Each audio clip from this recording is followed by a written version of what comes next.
Hello, ladies, gentlemen, and NBs. Welcome.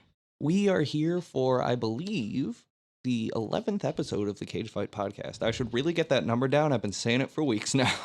Yeah, I think it's 11. It's been the 11th episode, 4 weeks in a row. 11 is just a great number. It's like 2 ones next to each other. But looks nice. If this is 11, I should have pointed out last week, we're in double digits! We are 7 episodes away from being legal. As of episode 18, we'll be chain-smoking cigarettes on every episode. Oh, yeah. While we Not talk. in Illinois, you won't. Good thing we're not in Illinois. We're on the Pacific Coast Highway. I don't know when. Wait, what's going on in Illinois?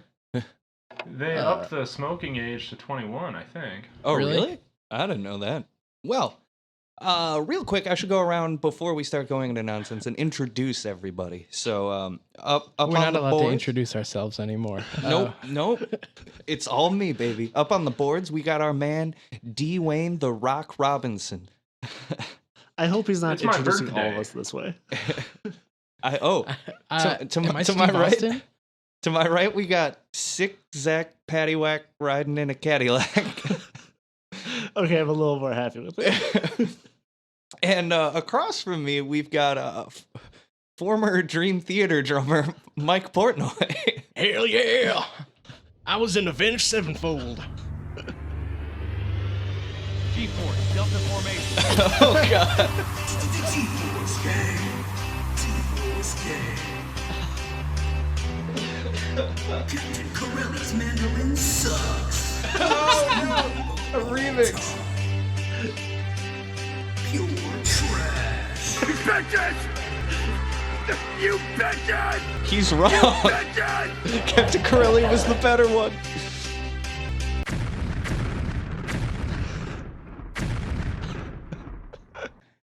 What's up to the G-Force gang?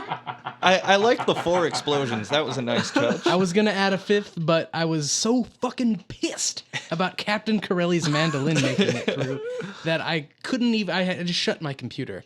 So shout out to G-Force gang. So Captain Corelli gets 4 explosions out of 5. 4 explosions out of 5 as far as what movie made me want to blow my own skull out. And Captain Corelli's mandolin got 4 out of 5 explosions. I don't know, man. See, I think I'm more on the Corelli gang than I am on the G-Force gang. And that's years from now, that will be called the wrong side of history. So I hope you're comfortable there. I'm very comfortable over there with my friendly singing fascists. And Also, I'd like to at least point there's out. no fucking talking guinea pigs. Hey, that's the biggest problem with it, in my opinion. But I'd like to point out that Dave said, "It's my birthday," and we collectively didn't give a fuck. Nobody said happy birthday or even acknowledged it, and I am pointing it out now, but this is all I have to say about it. Let's continue. All right. Happy birthday, Dave. I'll say that. Even though your birthday was like 2 weeks ago. Like, happy I'm birthday. so drunk, I'm not even paying attention, to be real. Happy birthday month, Dave, you old sack of shit. Dave celebrates his birthday the entire month of his birthday. So, And he celebrates by wearing the same pair of sweatpants the entire time without washing them. And as you said, his birthday was 2 weeks ago. So when I walked in here, it was just like a blast to the face of like, yeah. They're pretty ripe. they Do are. you know why they call them sweatpants? Well, I know why they call them sweatpants, but there's a reason why they don't call them dried cum pants. So, Yeah. Well, what do you do when you're making the... You're supposed to sweat them, motherfucker. when I'm making whoopee with myself, is that what you were gonna say? That reminds me of seeing those compilations of those old 70s game shows. Making whoopee. And everybody blushed whenever you said the words making whoopee in the 70s, which is, I mean, nowadays, 10-year-olds are coming up to me like, "Hey, have you fucked?" And I'm like, Jesus Christ, get out. Stop. Because he doesn't want to admit that he hasn't to these 10-year-olds because they got him beat already. These 10-year-olds are slaying way more tang than I am. I'll tell you that right now. What are you, Bryan Singer? Oh no! And there we go. We got one off right off the gate. Don't worry, there'll be more. There'll be plenty more. Just Until like, Bryan Singer's in jail, we will be raising awareness of all the things he does with children. yes. And why is he not in jail? Is it money? Is it fame? We're gonna dive into it in between episodes like 12 and 20, and maybe a little bit today. But anyways, we should get to the actual topic of this podcast, which is the movies Amos and Andrew and Looking Glass. Hey, I just want to say real fast that we have some really good news on the fucking national. Sorry, I'm drunk. National Pleasure front. Big boy Arlo Steele has rejoined the band. Ooh, Big Arlo. that's good news. His beautiful vocal style is really what I one of the shining parts of that band, if that's a thing. It's a shining example for vocalists everywhere and what they should be doing. He's just a powerful, powerful rock and roll vocalist. And, I respect him a lot for that. I understand that he has ambitions beyond powerful Nicolas Cage rock and roll. But he says he wants to focus on his side project as well, which is he wants to get back to the folk circuit where he performs with an acoustic guitar and a harmonica. And it's imagine a very, very powerful Bob Dylan. It's kind of like that. Ooh. Like powerful as in jacked, like really jacked Bob Dylan? Yeah. Because Yeah, pretty much. Jacob Dylan already exists. And I'm pretty sure he's pretty ripped. I think Bob Dylan is powerful in the sense of like the Obi-Wan, like if you strike me down, I shall become more powerful than you could possibly imagine. Someone struck down Woody Guthrie and it inhabited itself into Dylan, who is a Force ghost. And let's remember, what was Woody Guthrie's son's name? Arlo. oh Holy my shit. God. We were wrong I'm this just whole saying, time. I'm not trying to be a truther or anything, but just think about that for a minute. Whoa. Arlo Steele. Man. Oh. Anyways, you guys can do your stupid podcast, whatever. All right. Fuck you. And Yeah. crappy birthday. I retract my happy birthday, and I apologize to everybody who hates folk music who's listening. Bob Dylan will be killed by the end of this episode. So Amos and Andrew, first movie we're going to talk about today, I think. This little doozy here, rated PG-13, came out in the year 1993, which was, first year into the Clinton presidency, I believe. Yeah. It was a momentous year. It was the year this man was born. And for the listener, I pointed to the guy at my right. Which, if you want to know who's at my right, go back and listen to the beginning where I talk about directions. And Is it Smack Attack? What if you just ruin people's like vision in their mind of how we record? Where they're like, oh yeah, Zach is always on the left, and now you just fucked it up for everyone. Yeah. see, Some people are really intense about that. all I got to say about is these are the facts. And, Also, in my mind's eye, Zach was a 75-year-old black woman. Yeah, see, you also ruined that for people. mm, And Well- we're doing this for the people. We're doing this for the people, and here we are shitting all over their lives. you know what? If that's how they feel about it, then they're going to have to deal with it. I'm a man of the people, and I believe the best thing we can do for the people is give them the truth. And sometimes the truth is that you suck. But we all know the real truth. Zandali sucks.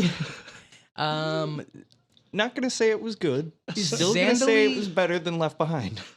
Zandali is, correct me if I'm wrong, French for Captain Corelli's mandolin. Oh, no, I believe it's... I can't wait for the last episode of this podcast where we watch Deadfall and G-Force.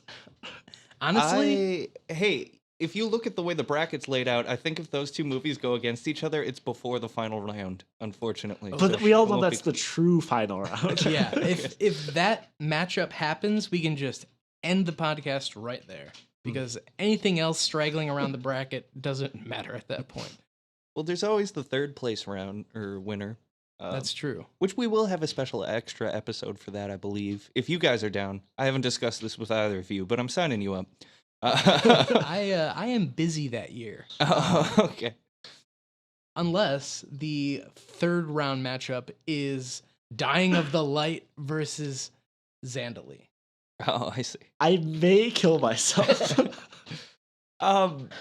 Getting back on topic, director Max Fry, a man well known for directing some shit. I don't know if you know him. Good for you. I don't. He's the delivery guy from Futurama.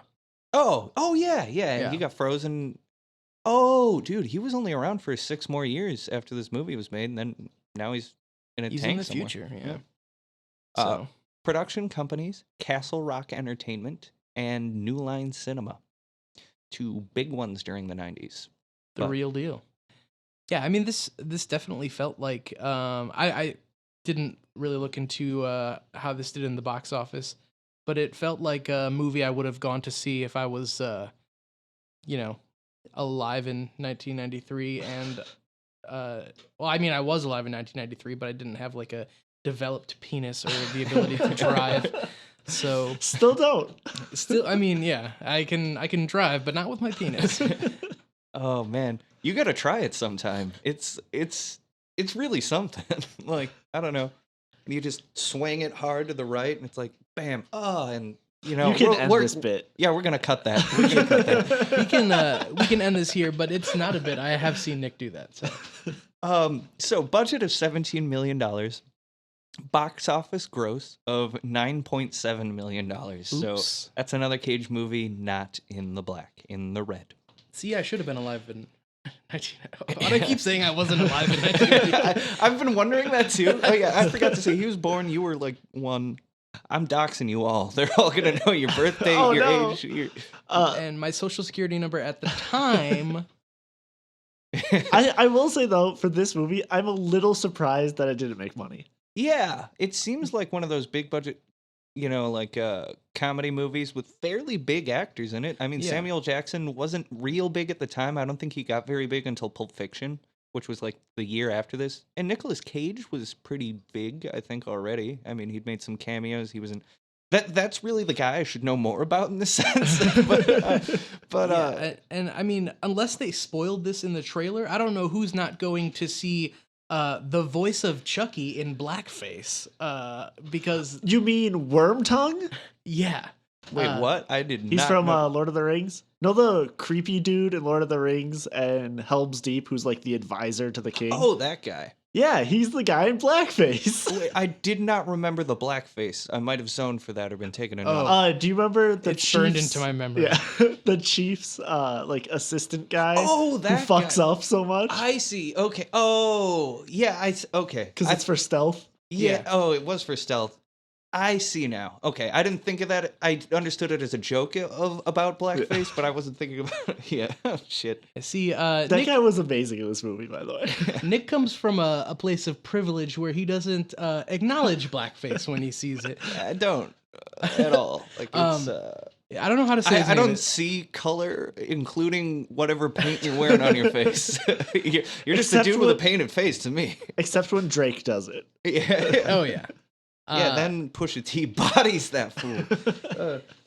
And we do have Drake's estranged son on later this episode to talk about Looking Glass.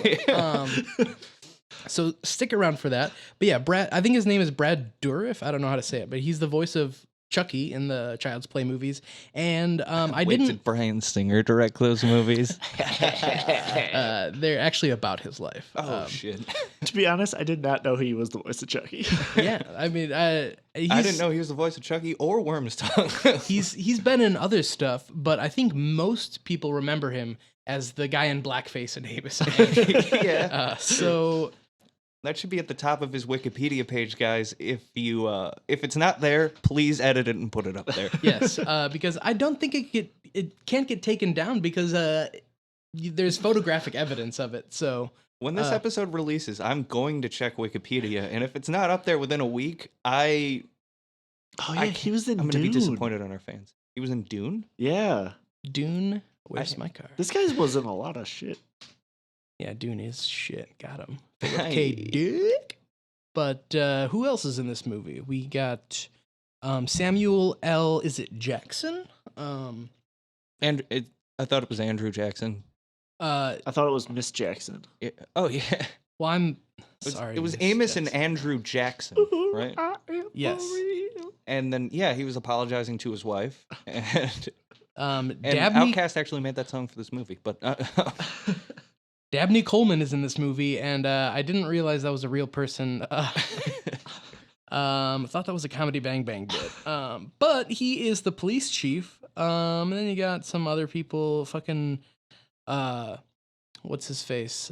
From Breaking Bad, Giancarlo Esposito. Giancarlo Esposito. I saw his name in the credits, but I didn't recognize him in the movie. Was he the Reverend? Yeah, he's the Okay. guy who. That was the only person I thought it could be, but he looked different. I guess he's a lot younger than he was in Breaking Yeah. Bad. But And I think he was supposed to be playing like a black guy, which I don't know if he is. he's Italian. Okay, so You can't be 1993. a black Italian, Nick. 1993 Yeah. is an interesting time. Scarlett Johansson would have done great in this movie. She could have played any character.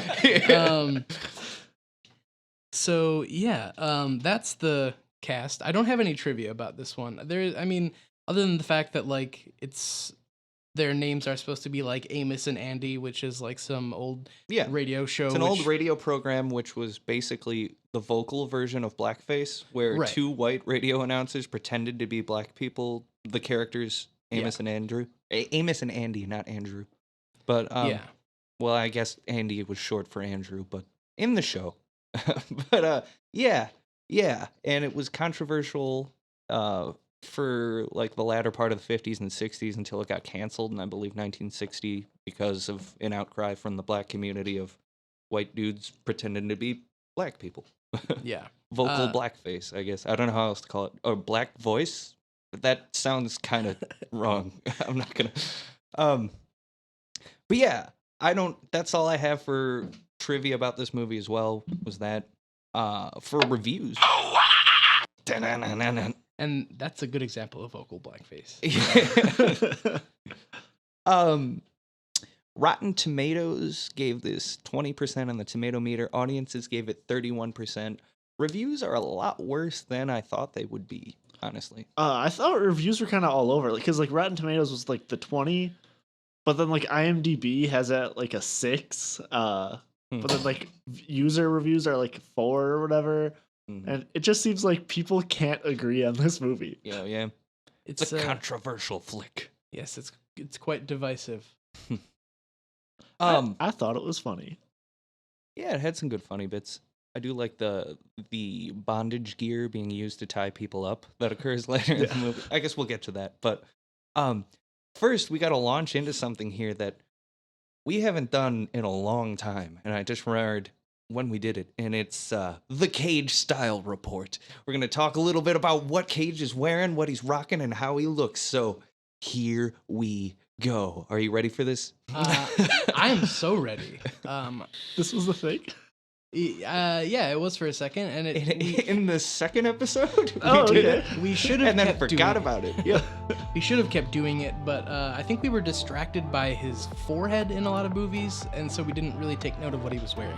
Well, isn't he just wearing like a flannel? In Hey, this hey, movie? hey, hey. Oh, sorry. We'll get to this. Sorry. So, Cage is rocking a lovely brown plaid flannel with an olive green t-shirt and blue jeans. It's quite exquisite, and I will say, maybe I'm spoiling a little bit here, but in our next movie, he's also rocking some flannels, and we got the flannel connection between these. Now, as we get halfway through the movie, he switches over to a gray button-down t-shirt with kind of a loose, baggy 90s fit, and a brown patterned tie that's like 70s inspired but not as wide, and a pair of black slacks. And that's everything he wears in this movie. Yeah, so his first outfit screams, I just got out of jail. And his second outfit kind of implies, I'm probably going back. Yeah. So Because I'm stealing this guy's clothes, and yeah. So not exactly flashy, high fashion, but solid, timeless staples. That's all I'm saying. That's all I'm saying. This man has style. Yeah, this outfit, you could take this outfit out of 1993, drop it into 2019, and nobody would realize that you just got out of jail. Since this is the Nick Cage Style Report, or whatever you're calling it, can we just say, Nick Cage, just shave your head? Like, he's got weird, crazy hair. Just shave his head. He'd look probably great bald. See, I agree with that for basically everything he made after the year 2000. He would probably be better with a shaved head. But in the 90s, his hair was still all right, and he could pull it off.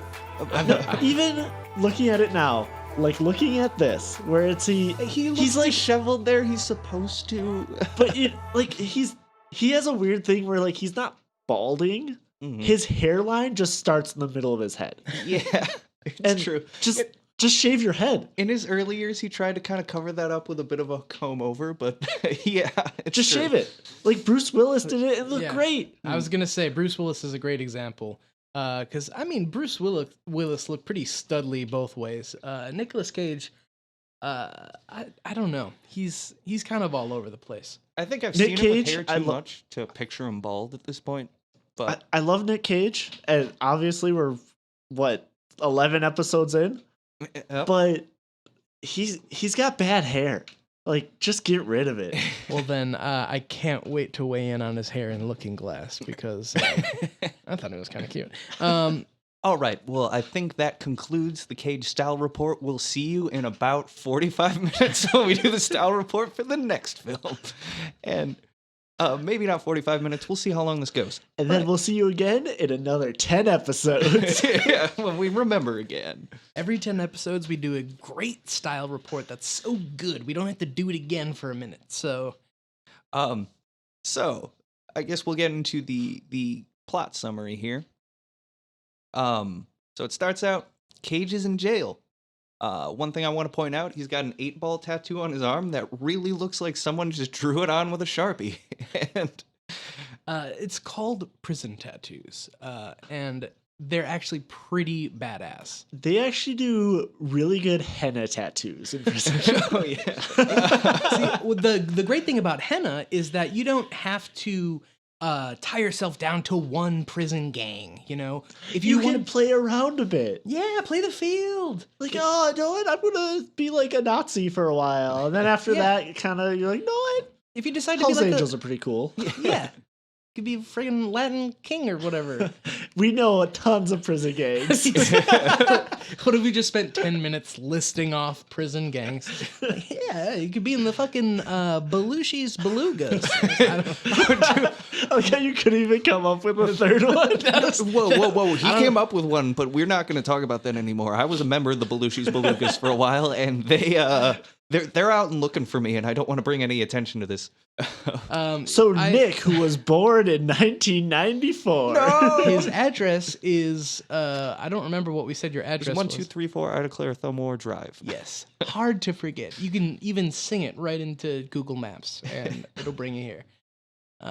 Okay, I just doxed myself and admitted that I was a member of the Belushi's Belugas, so please don't kill me, Mr. Beluga. Oh, I thought this was a Belushi thing. Nope. Oh, no. They just picked that because they were sad about Jim Belushi dying, And they or really- John Belushi. They really love according to Jim. So, But they are a bunch of beluga whales. And okay, So Amos and Andrew. yeah, Amos and Andrew. we managed to get one line into the plot before we deviated, but then we cut to, from Cage in jail, Samuel L. Jackson driving a nice car to a nice house that apparently he just bought. And he rolls on in, and some white people who are kind of racist, they're like, oh, there's a black guy in that house touching a Kinda stereo." racist? Yeah, they're really racist. I believe the quote from them is, when you see a black guy in a house and he's messing with stereo equipment, you know what's up. Yeah. You know what's up. Yeah, they freak the fuck out because this is a remote island, or I don't know where the fuck I think an it's island somewhere. supposed to be somewhere in the Northeast, like, because it's an island that's between the U.S. and Canada. Okay. So I think it's probably off the coast of Maine, or maybe Washington. Don't know. I think this is the thing I love about this movie, though. It's just that it's like one misunderstanding after another that just keeps snowballing to make Yeah. you look worse and worse. Yeah, And it's I do like that style of comedy. It's really I like Meet great the seeing Parents. everybody's reactions when they realize that they've initiated this bout of racial profiling, and it turns out it's not anywhere close to what they thought. Not at all. And everybody kind of finds out piece by piece that they're about to look really fucking stupid. Yeah, and they're all trying to cover it up. Yeah. But yeah, so they. Oh, also, I'd like to point out that these people who racially profiled Samuel Jackson repeatedly insist that they are not racist. No, they're not racist. But when you see a black guy in a house, you know what's going down. Yeah. And in their defense, when you are being clearly racist, you should keep saying, I am not a racist. Because if you say I'm not racist, anything you do from that point forward isn't racist. It's true. Exactly. It's a blanket statement. And that's how you get elected president. Exactly. Exactly. For me, that was my first sentence. So anything I do in my life is okay. Well, good work. You really covered your ass there, Mike. I really did. And you know what? I'm using my powers for good by watching this movie. So the cops show up afterwards, and they come to assume through some more misunderstanding that somehow that Samuel Jackson is holding the family that lives there hostage. And yeah, because the people that call the police know the previous owners of this house. and apparently they never told their neighbors that they were selling it. Yeah, and so they see this nice car, and they assume it was like a graduation present or something for this rich couple's kids. And so they're like, oh my God, this guy's got the kids in there, and they're being held hostage. So, yeah.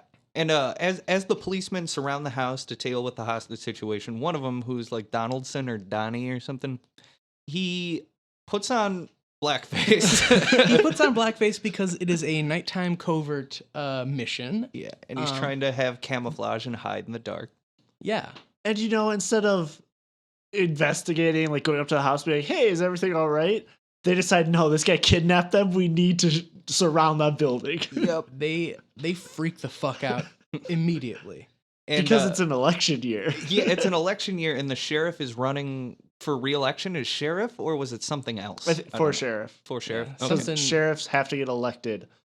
So they can technically have no policing experience whatsoever and be elected sheriff. I'm running for sheriff. I'd like to point out as well of New York. Why not? Why the fuck not? Go for it. I'd vote for you. Thank you. Hey, you've got my vote. And if I have to move to New York to vote for you, I will. Which is a far way because we are on the West Coast. We are on the west West coast Coast. of the United States of America. And Oh shit! I thought we were on the west coast of East Africa. I thought we were on the West Coast of Russia. I don't know where the fuck we are, but I'll vote for you no matter where you are. Oh, thank you. That's what I'm saying. So that the black-faced cop bumps into the car and sets off the alarm. So Jackson walks out and tries to turn off the car alarm, and the guy he pops up and starts yelling like, "Police! Like put down the weapon," which is just his car keys. Yes, and they can't hear each other because they're both standing on opposite ends of a car with an alarm blaring. Yeah.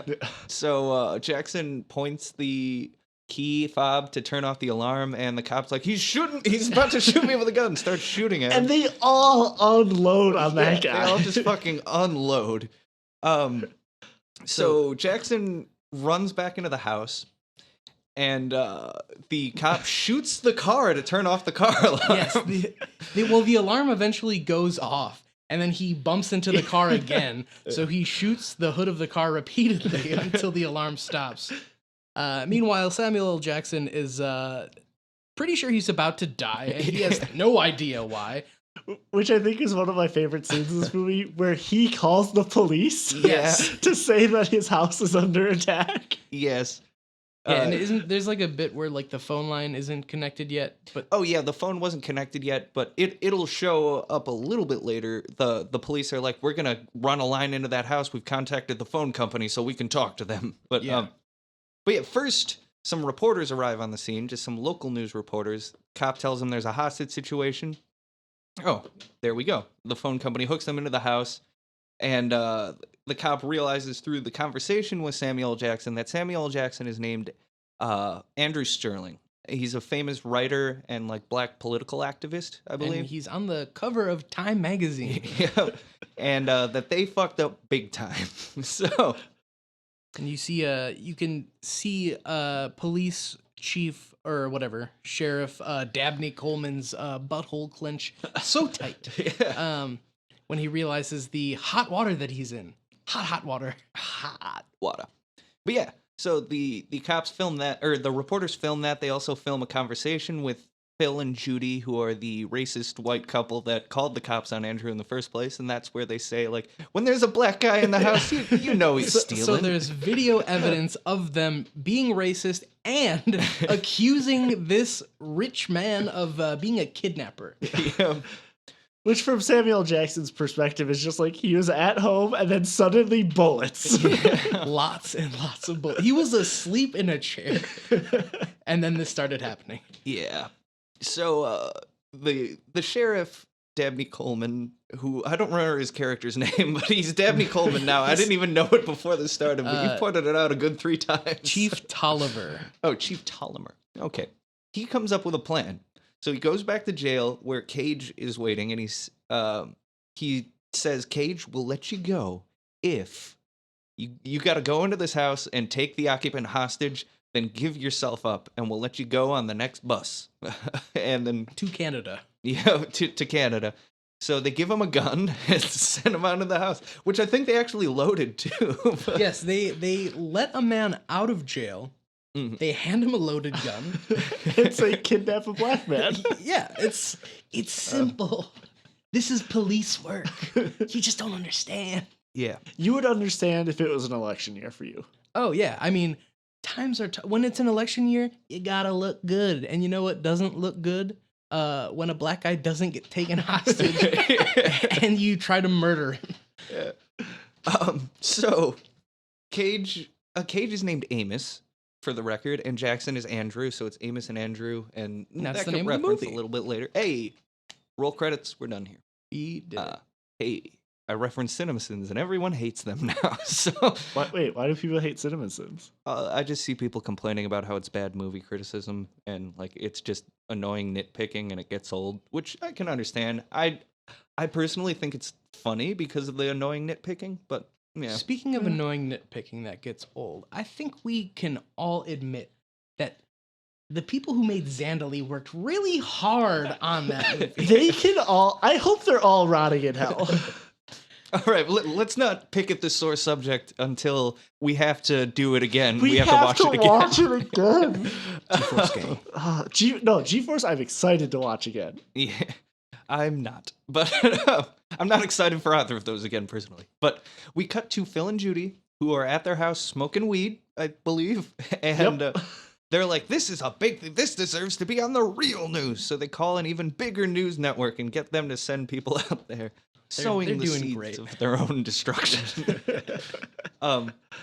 So Cage goes in, he ties up Samuel Jackson, and then does a weird thing where he chugs a beer and swings his head, and it reminds me of the opening of Zandali. We won't That's go true. into it again.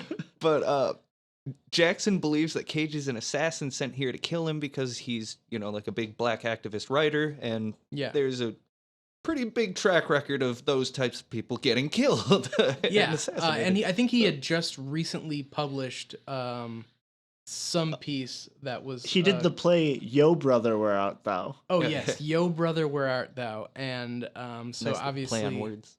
White people are mad, as they get. Yep, and he kneeled during the national anthem, too, and nobody was having that. He's doing great.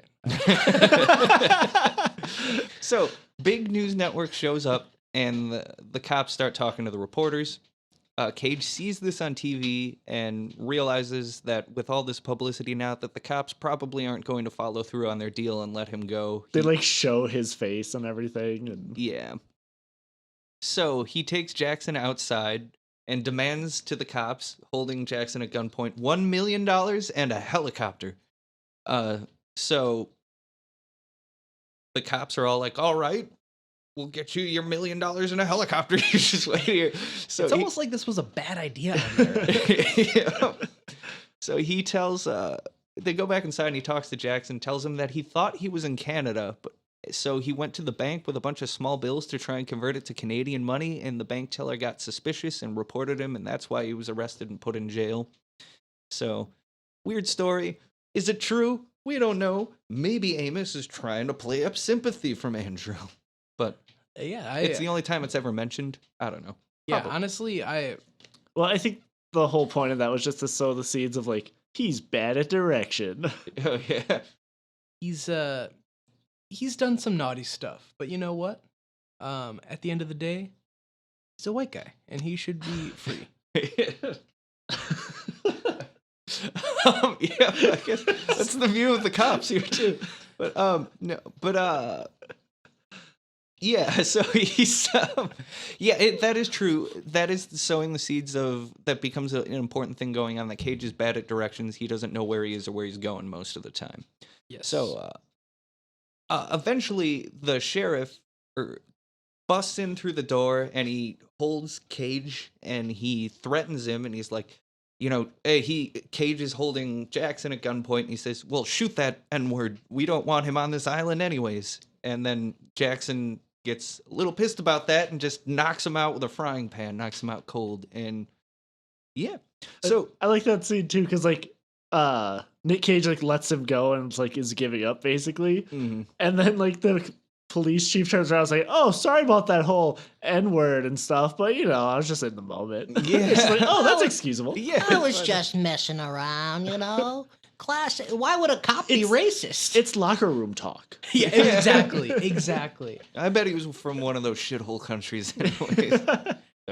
It was heat of the moment, but for some reason, Samuel Jackson's still mad. Yeah. Just a little mad about the casual racism where he told him to murder him too. So Jackson knocks him out. Cage tells Jackson that he needs him to get out. And he like handcuffs him to himself at gunpoint, and then they run out of the back of the house and end up at Phil and Judy's place, but not before they tie up the sheriff and tape him up to a chair. Yeah. Nobody sees them leave, so everybody assumes that they're still in the house holding For the a sheriff. long time. Yeah. Holding the sheriff hostage. And they end up at Phil and Judy's house. I think they're just intending to steal their car. Yeah. Yeah. But then they can't find the keys. Yeah, can't find the keys. And Phil and Judy aren't home yet. So yet. Yeah. Cage took a walkie with him, and the cops from outside the house are like talking to him like, hey, what is the sheriff okay? What do you want? We'll get you your $1 million in a helicopter. And yeah.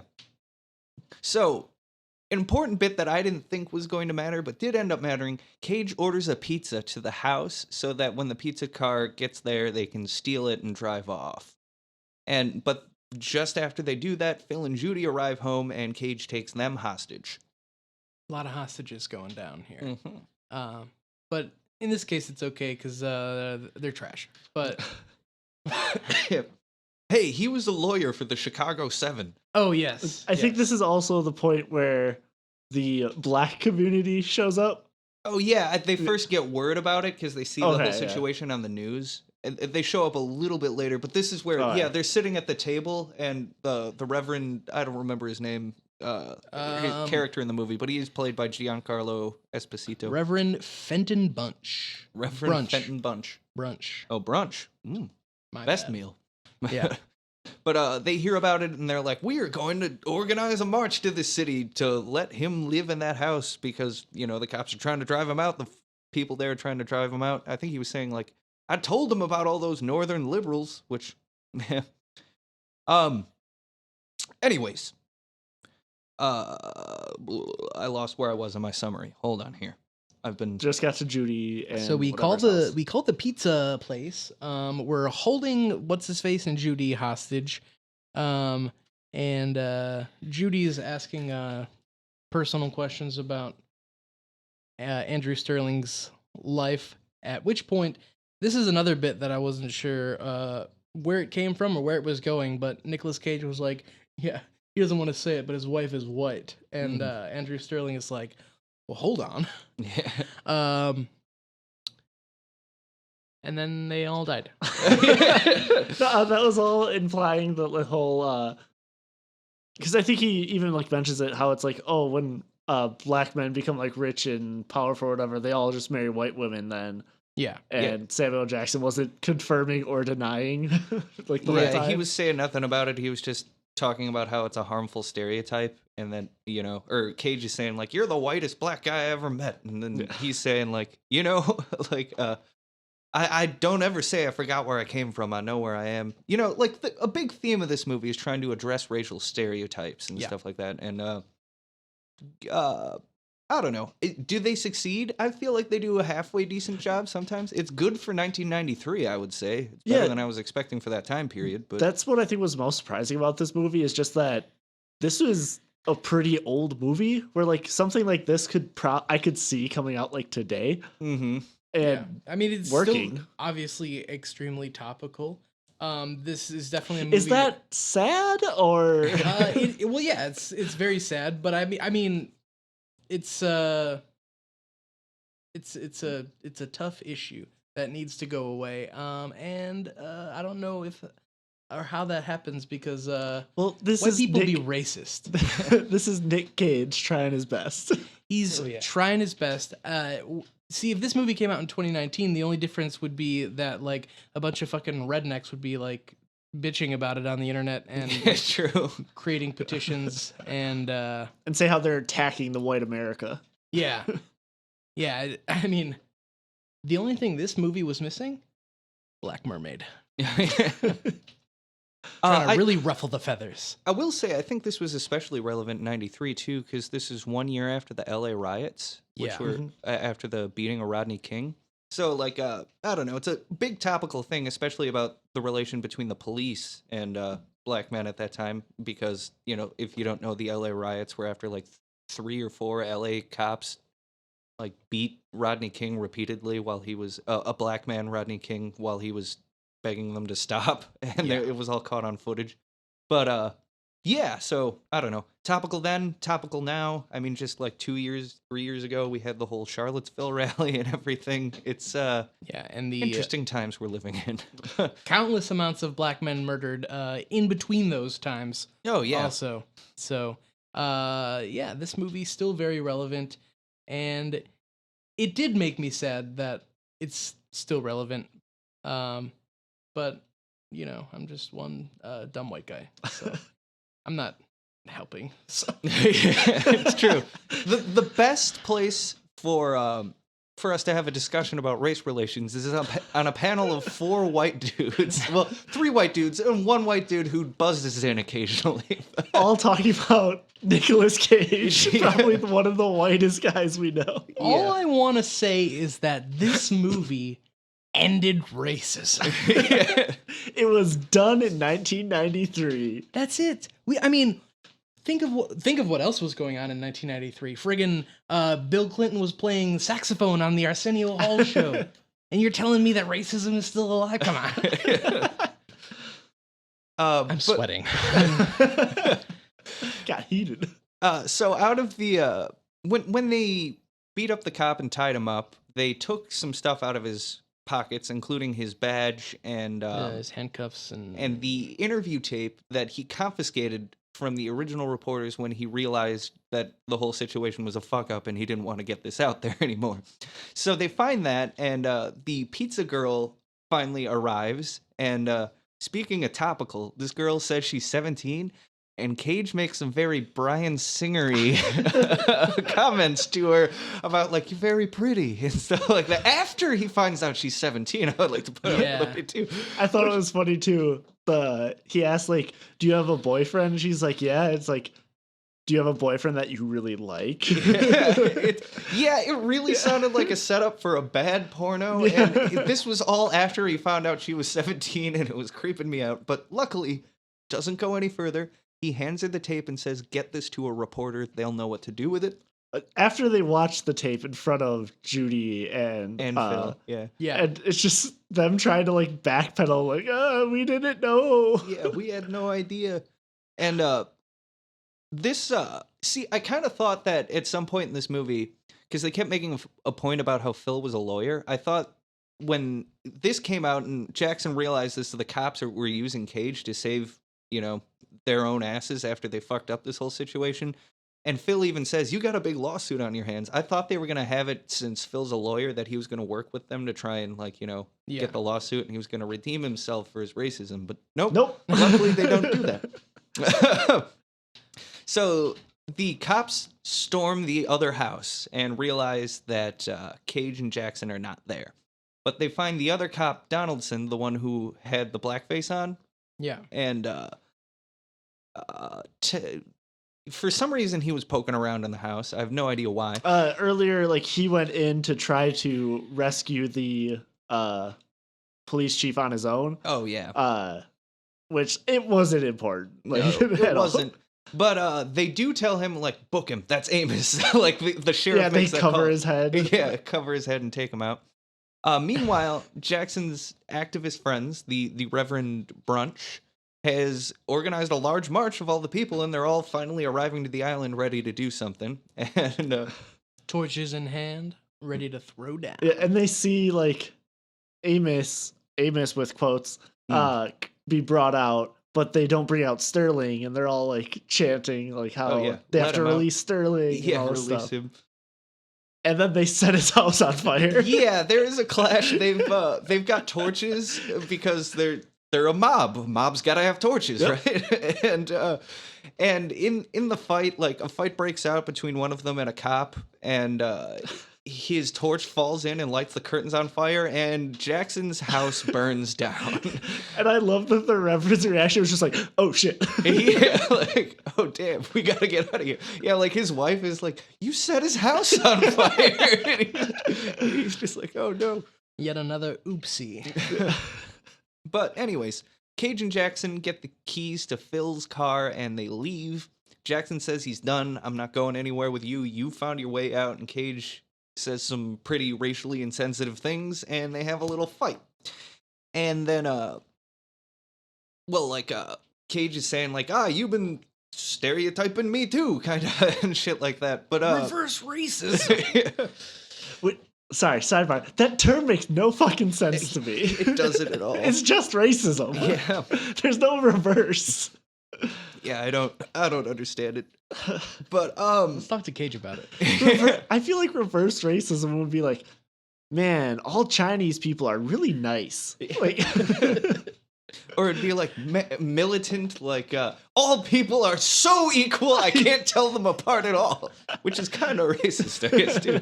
But all these people of all kinds, they all look alike to me. But Jackson, they have a scuffle.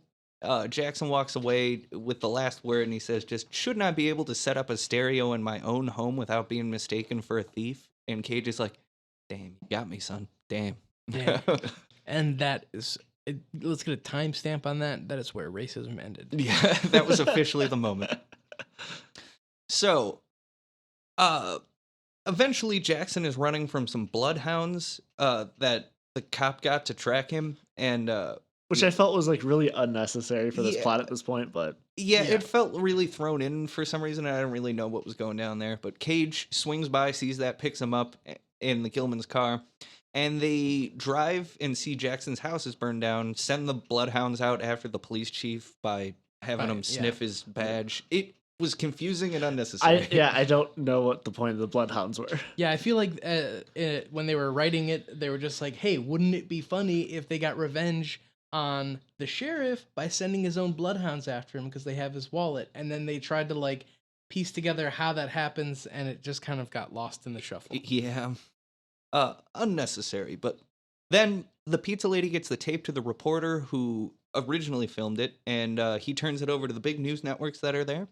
And I guess Mr. Sheriff Man's career is probably over from that. But oh shucks. Cage and Jackson get away, and it ends with a Sir Mix-a-Lot song that he recorded for this movie. Yes. Which I was like, oh, what Sir Mix-a-Lot song is this? It sounds kind of cool and G-funky. And then I listened to the lyrics, and I'm like, he is rapping about this movie. And that's what made me love this movie. It's called Suburban Nightmare. Go look it up. I can't play it here because it's probably copyrighted. But yeah, but he's dead, right? Is he?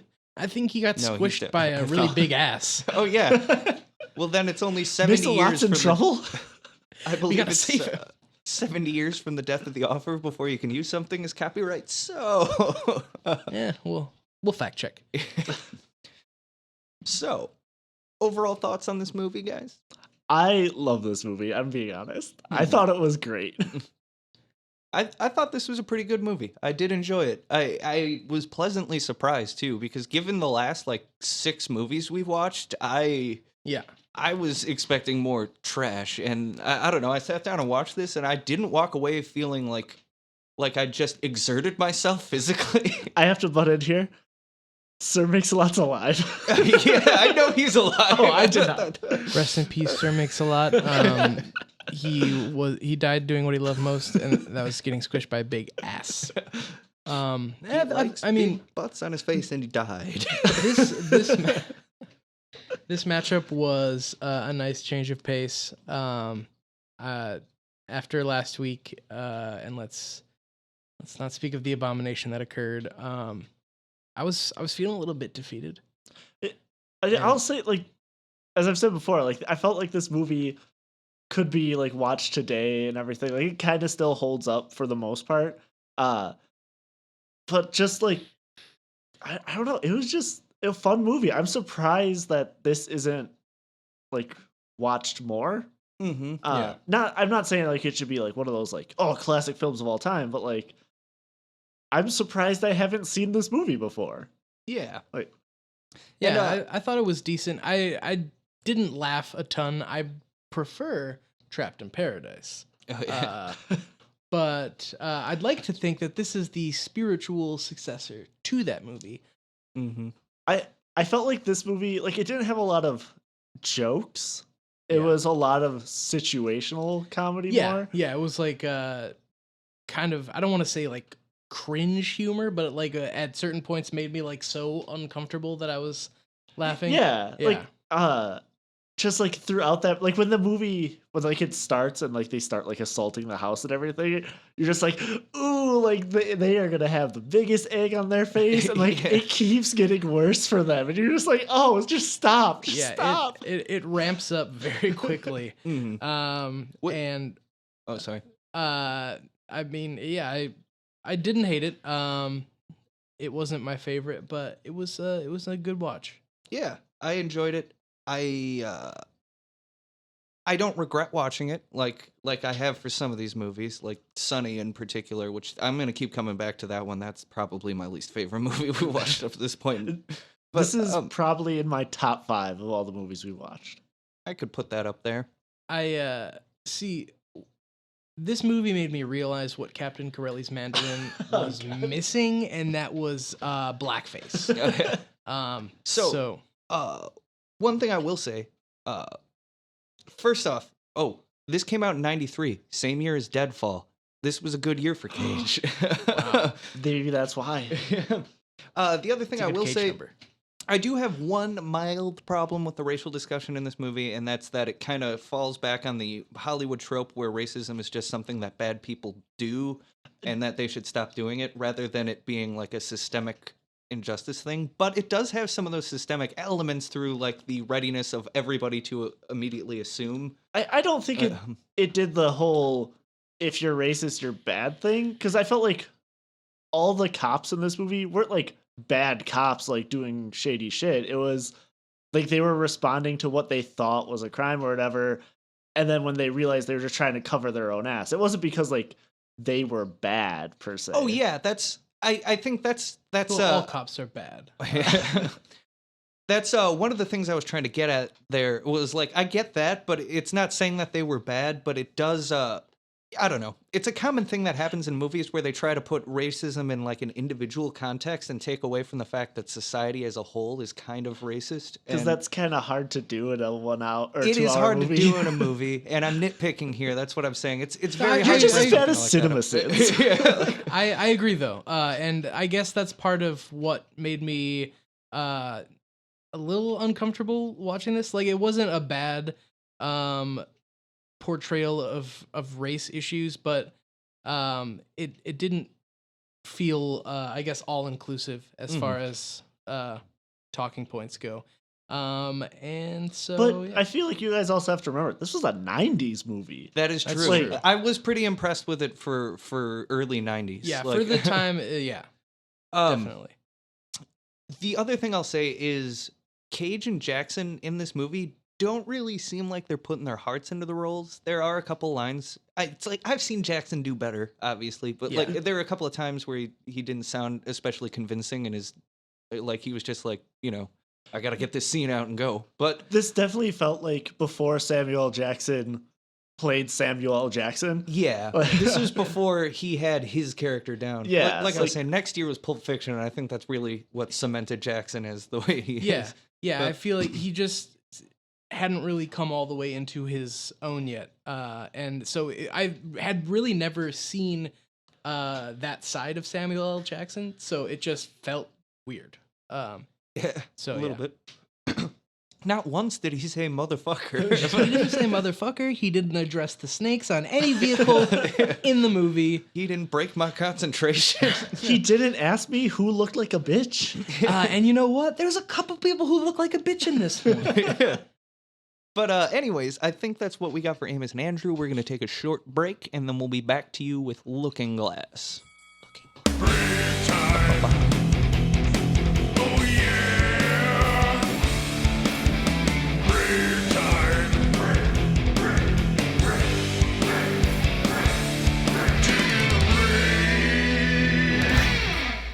Can I install the Zoo Tycoon dinosaur mod and fucking hatch a couple eggs on a roller coaster? That's exactly what I wanted, was the dinosaur bit. During the Steam Summer Sale, I accidentally picked up a porn game. Accidentally, and I'm doing air quotes because I assume we're recording now. No, I legit did not know it was a porn game going into it. Is it like a Japanese novel type game? So I was on Reddit and like reading like what things people recommend, and one of the things people kept recommending was Monster Girl Island, Which- That sounds sexy. which I assumed was gonna be like a weird like anime RPG thing, is what people were saying it was. So I was like, no, I'll try it out, and it was free. So I was like, yeah, why not? Is it still free? Yeah, I think so. Because Sweet. apparently it's Monster Girl Island like prologue. Apparently like the full game is coming out later. I don't know. Oh. But it started off and like there's you see anime titties right away. But it was I'm like one scene, and then like it goes on to more story, and you don't see like naked women for a while. Yeah. So I was like, okay, it's gonna have some nudity in it. Like I'll just play this RPG for a while. And then I started fucking this shark girl. Oh, God. And like it's not I'm just taking that soundbite for the record, and I'm using it some places. And then I started fucking the shark girl. and I was like, okay, I need to not play this porn game. Yeah. Can I ask why can't why this sounds great. Why are you not still playing this game? It doesn't have Steam achievements, so I was like, oh, what's the point? Okay, I would be automatically out. If I don't see achievements, Yeah. with the Switch I can deal with it. Although I in do a porn miss game, achievements. please tell me there's an achievement in some porn game to have an erection lasting more than 4 hours. Where to hold your erection, you have to tap A on your keyboard repeatedly, so you have to do it for 4 straight hours. I will say that one porn game I highly recommend to anyone to play is Honey Pop. Oh, I actually know a bunch of people who play that. It's a and good game. I've heard it's really great. I've been actually thinking about getting into Dream Daddy. I really want to buy Dream Daddy. I might grab it for that was Switch. made by the Game Grumps. don't know what Really? Dream Daddy is. Dream Daddy, it's about a dad dating simulator where you Yeah. date other dads. Oh. Yeah, and it sounds fun. So I watched like a playthrough of like the first like 30 minutes of it because I didn't want to watch the rest because I want to play it. yeah, It seems like a lot of fun. I'm gonna have to grab Honey Pop too because Honey heard Pop good is things. by far the best match 3 game I've ever played. Oh, wait, those are the Bejeweled. games like Candy Crush and Yeah. stuff? Yeah. It's the best one.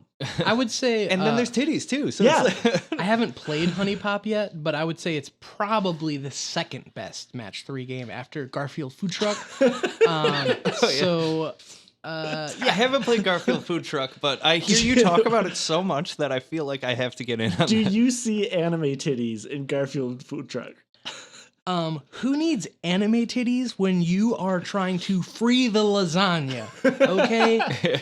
I don't need all this sex stuff. The only way that Garfield food truck, I think what it's missing is a connection to Garfield Eats. Has anyone else seen Garfield Eats? I feel like this needs to be Yes. more well known. I believe I have. Why isn't that in Milwaukee? I need a Garfield shaped pizza. Like It's in. I thought it was just in Toronto, or is it? I think they were expanding. No, it started in Dubai. Oh, really? Yeah, and then I think they expanded to Toronto. So Milwaukee, next place, come on. You just doxed us. So Milwaukee, sorry. California. Yes, Milwaukee, California, obviously. And speaking of, it's funny that the Garfield Eats started there because if I see a Garfield shaped pizza, my brain says Dubai. Yeah. So through the looking glass. This, No, just looking glass, not through the. Oh, sorry. although Alice, We are recording, right? Dave? Wait, did you want me to record all this? Oh, shut up! You God were damn it. recording the whole time, you piece of shit. No, wait, no, seriously. Yeah, record. Okay, cool. Rolling. Looking Glass. 2018 came out last year. Never heard of this. Never Was heard not of it. aware of it. Did not realize that I had already seen this movie. Really? Yeah, it was called Bad Times at the El Royale. Oh, okay. Was that a good movie? I liked it. It was fun. And it has a similar element of like peeking through hotel room mirrors. So as soon as that started happening in this movie, I was like, oh, this is Bad Times at the El Royale. Oh. But with less of an ensemble cast and More of a Nick Cage cast? more of a Nick Cage cast, and the characters were not what's the word, consistent in any way. So Looking Glass 2018. Rated R. Directed by Tim Hunter. Oh, and I would like to say that despite this being rated R and there being a lot of BDSM sex scenes, no nudity at all. No nudity, and that's But how there you are know it pig was guts. good. Yeah. Wait, there are what? There are pig guts. Yes, there are pig guts. There is BDSM, and if you're Christian, close your ears. There is lesbianism in this one. And they're all going to hell for it. But Yeah. So produced by Kirk Shaw Productions, Pretty Bird, which best production name I've ever heard. I mean, all these parrots I know just rave to me about it. Pretty Bird, Pretty Bird. I'm like, oh, thank you for the tip. Also, I like parrots. he does like parrots. He spends a lot of time watching cockatoo videos. Hey, not just cockatoos. Oh, I get yeah. down on all the parrots. Toucans, too. And macaws. Birds are an abomination. And they should Alfred be- Hitchcock's The Birds is an abomination. Yeah, I fucking hate hitch penis. But Silver State Production Services is the last production company. Runtime of 105 minutes, and I was not able to find a budget or a box office gross for this movie. So, I'm not sure this movie even exists. yeah. So if the budget and the gross are not released, I generally have to go with, I think this movie was in the red, not in the black. So, hey, looking at I think it's a safe bet. Mhm. Looking at our list here, after today, 7 of 18 Cage films have been in the black. So, Yeah. I mean, is it safe to assume that if a movie has made money, that number is posted somewhere? Like when there's no numbers, I don't know which way to lean, but I'm Yeah, I'm gonna go with not very much. gonna lean. This made like between $20 and $40. Yeah, when I see that And that's just because they rented out the hotel rooms. Exactly. when I see that the gross isn't posted, it makes me think that the production companies are trying to hide it from the investors. But Good point. reviews: Rotten Tomatoes, Tomato Meter 17%, audience score of 10%. I am a little shocked at how low that is. I didn't think this was a great movie, but I mean, damn, we've seen worse with better ratings. You know Yeah. what I mean? Like, Yeah, and it wasn't a great movie, but it kept me pretty captivated. So mhm. It did not keep me captivated. he winked. He didn't mean that. So general little trivia notes. I got one. I got one too. I bet it's the same one. You go first. This is seems to be based on Gerald Foose. Yep, same one. An Aurora, Colorado motel owner who modified his hotel so he could spy on his guests through ceiling vents. Yeah, I feel like I would much rather own Cage's motel because nobody wants to. How do you pop one off if you're staring down through a at ceiling? vent. I mean, it might like seep through the ceiling tiles too. Yeah, Like, that's just. uh, Also, can they not hear you like rummaging around above them? I don't know. If you are interested in learning more about Gerald Foose, you can look up. There's a New Yorker article titled "The Voyeur's Motel," written by Gay Talese, and it's he also wrote a book about it, expanding on the article. And I haven't read it yet, but I do plan on reading it because I'm kind of interested in this I weirdness. kind of am too. Apparently, there's also a documentary that came out in 2017 called Voyeur. Oh yeah. Sounds very sexy. So I love watching people getting it on without their knowledge. So that's the one thing I So hate does, about porn is Damon that Draymond or whatever the fuck his name is. I don't remember. Yeah, the one thing you hate about porn is they know you're watching. they know I'm gonna watch it. Even if they try to make it look like the talent doesn't know. Have you heard of a movie called Sliver from the 90s? I think you might get off to that too. Yeah, they it gives bonuses to all the other slivers. Yeah, and Yeah, from- they cost like one colorless mana, I think, too, or something like that. Generally, Sometimes. yeah, they go from different places. Magic, Magic the the Gathering, Gathering. obscure reference. But no, slivers just got brought back in Modern Horizons. Oh, they did. Mhm. Oh, I Actually, haven't kept up. The next core set just came out. The reason I stopped playing Magic is because I went up against Zach's Sliver deck once, and I hated the game forever. My bad. So Okay, guys, it's the return. I told you it was coming back. We're here for the Cage Style Oh. Report Part All 2. right. I already forgot about it. Okay, so in this movie here, Cage, he's got some neat, like, circular... Okay, that's going to be Sorry, weird over late the to the runway draw. music. But in this, he's got some neat circular glasses that aren't quite like John Lennon circular. They're a little more square. I think they're actually pretty nice looking. They're thin framed.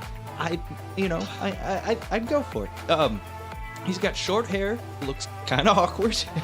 But It's Nicolas Cage hair. It always looks awkward. he's got bad hair and beard in this movie, but honestly, I think in my notes I wrote totally digging his bearded middle-aged man look here and wood fuck. Wouldn't it be so much better if he was just bald? I don't know. He looks very daddish in here, and here he was a dad, and his daughter died. Yeah. So you gotta admit that. And okay, so Maybe it's his like daughter a died short. because he wouldn't shave his head. It's like a short, balding Elvis Pompadour Yeah. type thing. He's got a thick, full beard, and he's constantly rocking flannels. He's the flannel king here. He's got a brown and red faded flannel. He's got a blue, red, orange, cream flannel. He's got like. He also wears a variety of long sleeve Henleys. Why do you know all this? Because I took notes about it, goddammit. He wears a variety of long sleeve Henleys from dark gray to, light, kind of lighter gray and white. And he wears some dark jeans. He wears some light wash blue jeans and burnt orange t-shirt. Yeah, That's a good one. got a lot of baggy 90s looks. It's a connection to our previous movie, which came out in the 90s. So, It is. Yeah. And There's a couple connections actually to the previous movie that I won't get into yet. a variety of waist-length jackets, and that's really it. Cage in this movie, he's got some solid dad style going on, I think. So, that's the end of the Cage Style Report. He did look great in deeply this interested. one, and you could tell that him and his wife weren't fucking, but when they started fucking again, he was like, I like this flannel. Yeah, she So- was into that flannel, man. Yeah. So They were both really into it. yeah, they fucked pretty hard. Sorry. Moving on to the plot summary now that we've gotten the good part. All you fashionistas can tune out now because you know how Cage... But let it keep playing so it still counts as a play. Yes. Cage just close is your eyes, picture the outfit. Yep. But Cage is a fashion icon. We need to keep up with that. Moving on to the plot summary, though. Cage and his movie wife, who I believe is named Maggie. Yes, played by Robin Tunney from The Craft and Empire Records, and a gif where she exposes her breasts in a movie. I'm not sure. But okay. All I know is she looks really familiar, and I have no idea what she's from. yeah, I mean that happens with white people. But yeah, Robin Tunney as Yeah. Maggie. So, did you want to go through the rest of the cast? Did I cut you off? I don't think anyone cares. The only I know, other cast member I wrote down was Mark Blucas, who plays Howard the cop, because okay. I was like, where do I know this guy from? And then I realized that he's the love interest on Buffy the Vampire Slayer. That's where he's from. Because just a quick note, when you said Howard the cop, I was really anticipating Howard the duck. Continue. yeah, Howard the Duck, but if he was a class traitor. But yeah, he plays Buffy the Vampire Slayer's boyfriend for like a couple seasons, and I fucking hate his character on Buffy the Vampire Slayer. I hate his generic ass appearance, and seeing him as an older man did not really do much for me, especially with a freaking badge on. And so that's all I had for cast.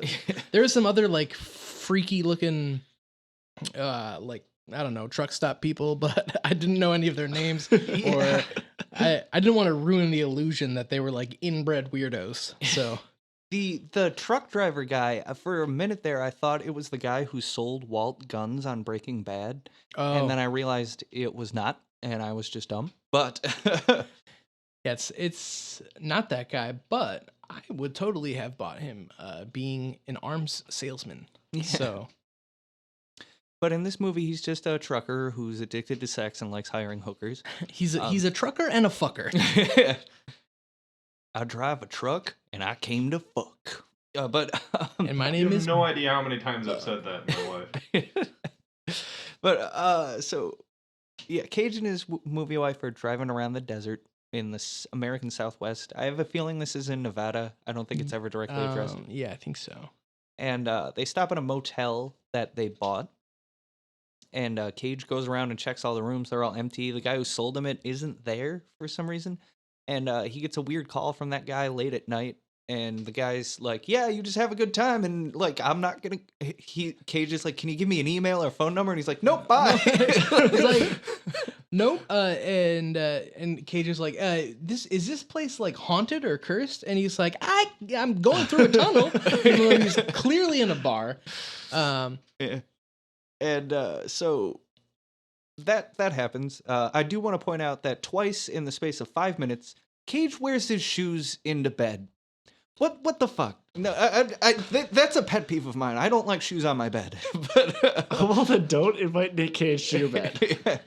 But I want to so badly. I feel, well, see, at this point in their marriage, they're not really using their bed for anything else. So who gives a fuck? But once they become sexually liberated, I'm sure if we go back and check the record, we will notice that he is wearing socks in bed. Yeah. But I'm not sure. Yeah, but twice he lays down with his shoes on the bed sheets. It's gonna make him dirty and filthy. No.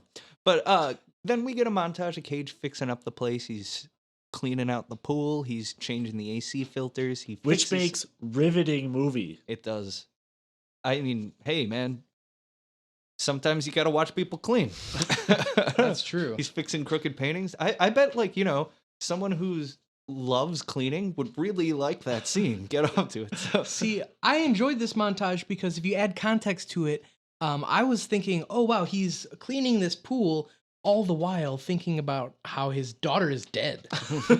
And so that was kind of funny. But yeah, so they get their first customer.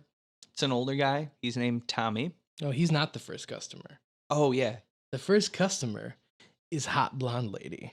Prissy. Or something like that. Hell that sounds yeah. right. And Nicolas Cage gets a secret boner. He looks like the gears in his mind are turning, but we learn a little bit more about that Yeah, and then we meet the trucker boy. Oh yeah, trucker boy named Tommy. He's apparently a regular with the previous guy. Oh, asks for room 10 specifically, which a Yes. lot of people do in this movie. They all love that goddamn Everybody room. loves room 10. Why? I don't know. It's really not figured out. When they try to explain it, they make it seem like that's the room with like a double bed, or like it's just Well, I don't know more why spacious. Chrissy prefers it. The only for some thing- reason she does, but The only thing I remembered hearing was like the trucker guy's like, "Oh, it's the quickest to the parking lot," or yeah, something he like says it's that. off to the side, and he doesn't like waking the other customers up by pulling it. I don't know. Yeah, I don't and fucking know. as you said, he is a regular, which in trucker terms means he's banging hookers in his hotel room. Yep. But he calls them his daughters, Which is even creepier. which makes it a lot creepier because nobody has any doubt about what's happening in this situation. But so he gives Cage a nice tip that Cage tries to refuse. He's real awkward about it. It's all Cage is pretty awkward for a lot of this movie. That's a big character defining trait for him. But so he's working in the pool pump room, and he finds a little tunnel up top, and he's like, "Huh, that's weird." Crawls up there, and what do you know? It's a two-way mirror in room 10 of the hotel. And the mirror that's in room 10, it's actually like a two-way mirror. They can't see in, but you can see out and look right into the room. He sees the cleaning lady leaning there. But he doesn't tell his wife about it because he wants to be a creepy voyeur man. Yeah. And do you think the reason that everybody loves room 10 so much is because there's all that weird grunting coming from the mirror area? See, like when this like. For most of this movie, I thought like those people knew. Yeah, I figured they must have known, and that's why they like the room. But then it comes out at the end that no one fucking knew. Yeah, so I was like, why is there's all this interest? I guess, hey man, I bet what's the previous owner, Ben, I think his name was, he probably was like, wow, all these people like room 10, I can jack off a lot there. But so he goes into that room, and then Tommy comes back in, and he's like, I'd like to rent room 10 again. And Cage is like, I didn't clean it. And Tommy's like, I don't care. I just love that room. I'm just gonna blast more cum all over the place anyway. Yeah. So he goes in there, and then Cage goes to spy on him for some reason, because we all want to see 50-year-old truckers fuck. And he watches him partying with an older woman to some like Mexican banda music. Yes, there was actually a funny scene here where he's peeking through the mirror, and he's watching them about to get it on, and there's like food on the dresser, and then a dog that you didn't know was there jumps up and starts like eating the food off the dresser. Yeah. But after that, he and his wife have a bit of an argument about adopting a child. Like his wife wants to adopt a new child. He's like, I don't want it'd be like replacing our daughter. I don't want to replace her. And then they have a big argument, and yeah. So this is where we learn that through this argument we learn that when their daughter died, Ray being Cage was being friendly with the neighbor, and his wife Maggie was being all high while watching their daughter. And so now we know that not only is Nicolas Cage a creepy pervert who likes to watch, he's also a creepy pervert who likes to sleep around. oh yeah, he's got maybe a sex addiction too. Who knows? Hey, But yeah, you can't be addicted to sex. Is all I'm saying. It's freaking God given. It's like you can be addicted to pills because a doctor made it, but Yeah. God made sex. But it's not their fault if they're self-diagnosed sex addict. Then they can just cheat, and it's because they're conditioned. yeah, they That's can a just good keep point. going. That's how it works. And that is why I'd like to declare myself a sex addict right here and now. Ooh, you covering your ass. for now. Hopefully your girlfriend doesn't listen to the podcast. Let's see. This is episode 11. She'll have tapped out by then. So he, Cage, Tommy shows up again, and he's trying to rent out room 10, but Cage is like, I've already rented it out. And Tommy's like, no, but I like that movie. And then Cage is like, hey, I know you fucking in there. Like, these aren't your daughters. That was like a 50-year-old Mexican lady. And he's like, yeah, I'm a sex addict and I'm married, but like, I just gotta fuck every night because my wife doesn't like fucking, so I gotta find some people to fuck. And Cage is like, you know what? You're paying me. I don't care. What you do with your room is your business. And he's like, you're a good guy, Cage man. If it helps, I legally adopt them before I fuck them. So it's not a lie when I call them my daughters. And Cage's just like, that's not the part we were upset with. Get out of here. Yeah. Tommy's like, I found your report card, little sis. But, And then she gets stuck in the window. He's got to help her out by bumping up against her. yeah, rubbing with his waist. And then his dick just falls out. Whoops. But Cage goes and spies on room 10 after that, which has a lesbian couple doing some BDSM. And then he's real turned on by that. He goes and he gets it on with his wife, and they're pretty freaks vigorous. the heck out of her. That language, though. Yeah.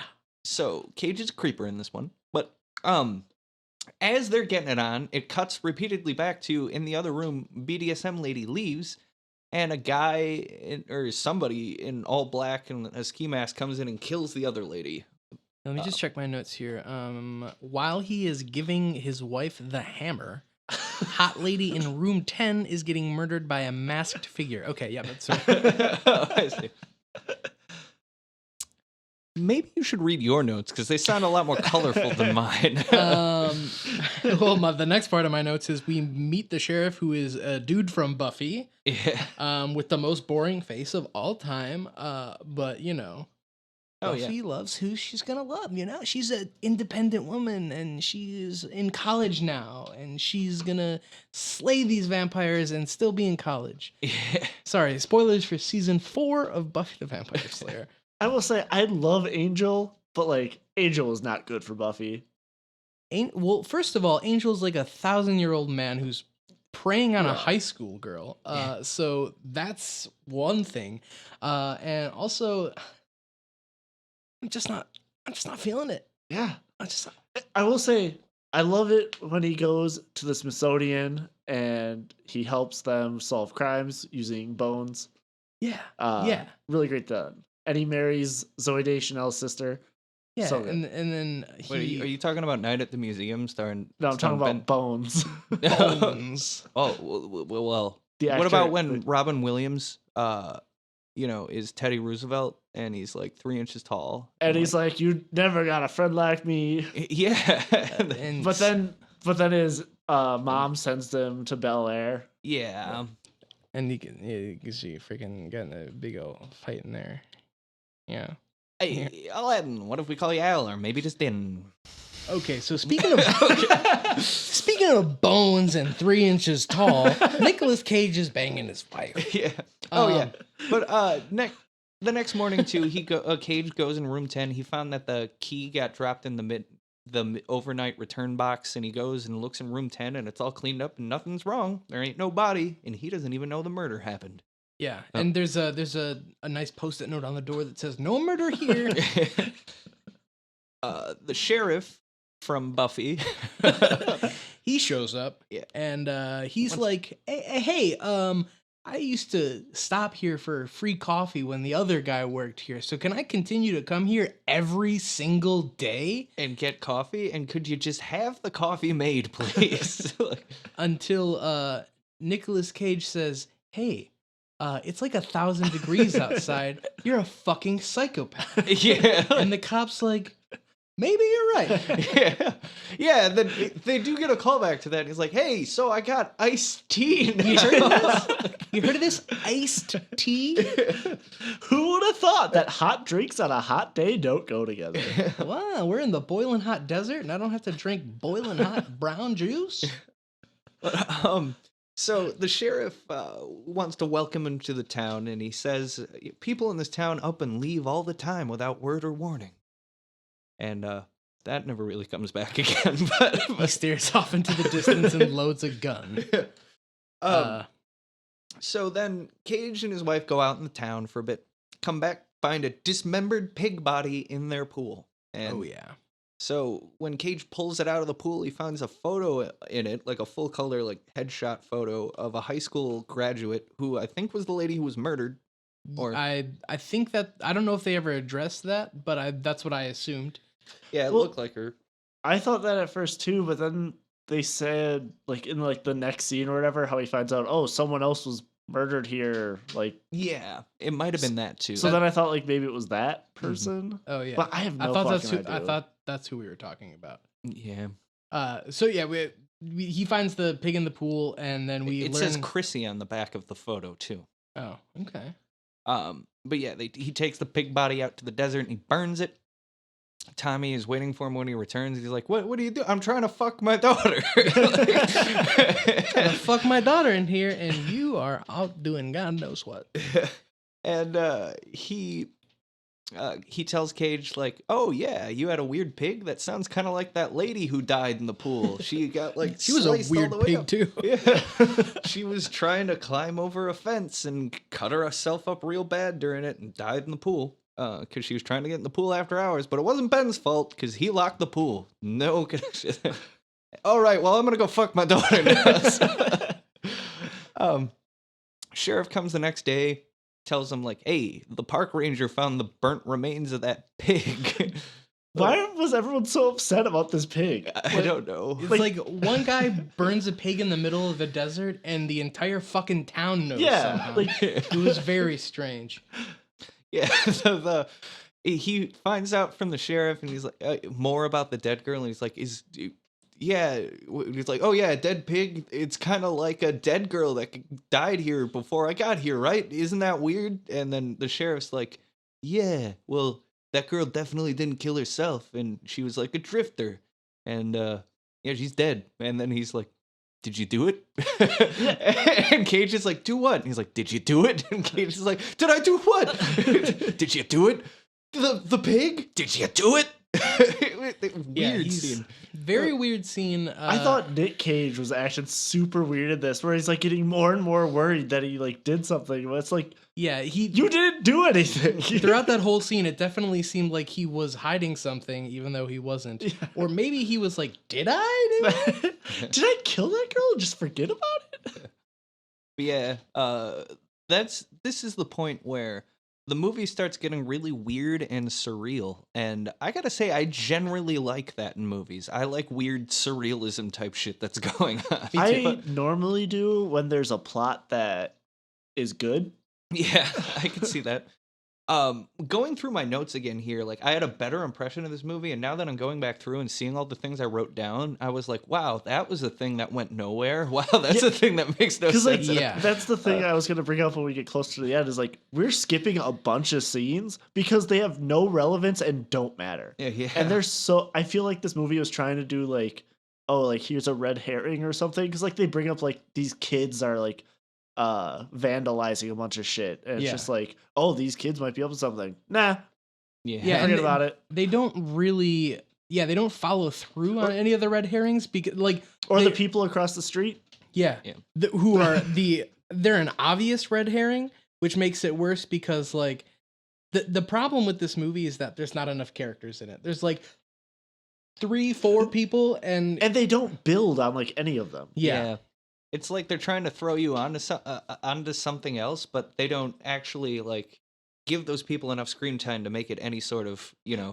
Yeah, you would suspicion that you could have. You can't build a case in your head because you don't Yeah. know anything about these people. And you would think a movie about a guy killing hookers, Yeah. the guy who is buying hookers every night might be a suspect, but Yeah. we'll just He was just the chum. he's who- just fucking his daughters. he's just fucking his daughters. He's sometimes gently nudging the story along by being like, yeah, some girl fucking died in there. Yeah. But like the people across the street who we haven't even mentioned because It doesn't matter. it doesn't like you see them and then you forget that they even exist until the next time you see them, which I think is like one other time. And like I said, it's obviously supposed to be a red herring because they're fucking weird and creepy, Mm-hmm. and they're the type of people that you'd be like, Yeah, he killed a woman. Well, I but feel like with a lot of those people across the street or at the gas station and like the kids who were hanging out there, I feel like they were trying to give a vibe like the whole town is in on this together somehow, and they never followed through with that either. Yeah. None of it Yeah. ended up mattering. But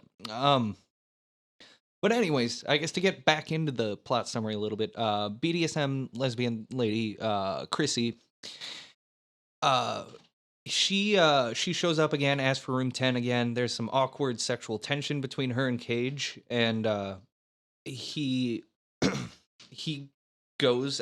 Does he spy on her again, or is that another Yeah, scene? yeah, They're all running again. because there's a new girl there then. Yeah. And that's where he sees the boot. Mm-hmm. Yeah, he sees the boots of a guy sitting in the corner who's watching them, not from behind a mirror like he is, and that guy's weird because he doesn't bother to hide behind a mirror. Well, he probably paid for it. Yeah, I it's mean. true. they know he's there, which makes it way less problematic. But he's awoken the next day to the cleaning lady screaming over at room 10, and we're kind of led to believe, oh shit, there's been a murder and we found a body there. But nope, it's a black snake in the bathtub. And I actually thought that was a pretty nice fake out. I thought that as far as like fake outs go in scary movies, usually they're like some stupid jump scare because a guy walks up and like taps you on the back and is like, hey, I'm your friend, why are you so freaked out and tense? Is Yeah, it or because a of all cat this jumps scary out. music? Yeah. I feel like you keep referring to this movie as a scary movie, and I don't get the scary movie vibe at all. Like, this seemed like generic thriller to me. It feels horror-ish to me in its atmosphere and vibe. And I guess I would put it less as horror and more like, did you ever see Nightcrawler? Yeah. It kind of reminded me of that in its vibe, but it's been a while since I've seen Nightcrawler, so maybe I'm conflating it in my head somehow. But To me, it felt like they were trying to do like that thriller kind of style, but failing at it mm, and like getting things like wrong. mhm. Yeah, I mean, I actually I enjoyed the atmosphere. Like, I thought the writing was bad and the characters were terrible. Yeah. But I genuinely wasn't sure where things were gonna go, and then eventually stuff gets off the rails. But I don't know. For a lot of the movie, I was interested to see what was gonna happen and hoping that it wasn't gonna be some dumb bullshit. Yeah. But that was just wishful thinking, I guess. I don't know. It wasn't terrible. It wasn't great though. I don't know. Yeah. And those are my final thoughts. But they see on the news that the lady who was in their room has been found dead, and the cop shows up, or Cage like runs off somewhere for the whole day. We don't know where he goes that day. It's not told. Isn't that the one where he goes to the bar? No, he actually comes back for that later, then leaves again. Oh, It's okay. weird for some reason. But the cop shows up and asks some Cage or Maggie some questions about Cage, and then BDSM lady shows up again. She's asking for room 10, and then she's like, Maggie. She says to Maggie, "Is this your husband? You better keep an eye on that guy. I bet he's fucking around." Yeah, so she has two people in one swoop kind of plant the idea in her head that her husband is some kind of weird either sex freak or murder freak. We don't know. So Cage comes back late at night and sees BDSM lady is there. So this is I'm sorry. He sees BDSM ladies there. Then also he sees the kids throw the paint on the side of his wall. That's where we have that stupid scene that really ends up going nowhere, where the whole town seems to be against him. Like the people are like, everyone here knows everybody except you, and the kids are standing there seeming creepy. Red herring that goes nowhere because they don't even build on it. Yeah. Then he sees her leaving, so he gets into his truck and follows her to a bar on the edge of town. He sees her sitting there, and he goes up to her, and he's like, "I know you were with that dead girl that night." And she acts weird and like comes onto him, and then is like, "You know what? No, leave, get out of here." And then Bouncer starts beating the shit out of him until Cage pulls a gun that I didn't even know he had. Yeah. And then he threatens the Bouncer, and he just points it at the lady and says, "Stay away from my motel. You are not welcome there." So I don't know where the gun came from, but That's the gun he shot his daughter in the head with. oh yeah. So he comes home and his wife accuses him of cheating on her. She says the cop was asking questions about him about the night the lady stayed here. And she locks herself in the bathroom, and we get some serious domestic dispute here because he kicks the door down, and she's taking pills, which he takes away and just flushes them down the toilet.